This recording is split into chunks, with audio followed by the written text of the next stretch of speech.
the price of game-oriented HDR monitors continues to decline. LG's new model, the 32UK550-B, has a resolution of 4K 3840x2160, supports HDR10, covers 95% of the DCI-P3 color gamut and supports AMD FreeSync technology up to 60 Hz.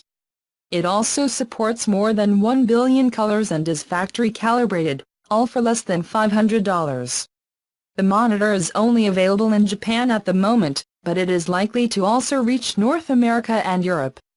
At that price, something has to give way.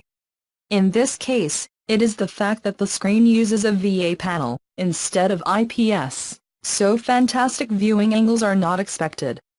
However, LG's IPS monitors will cost you. The 32K 4K IPS 32UD99W monitor doubles the price to $1,000.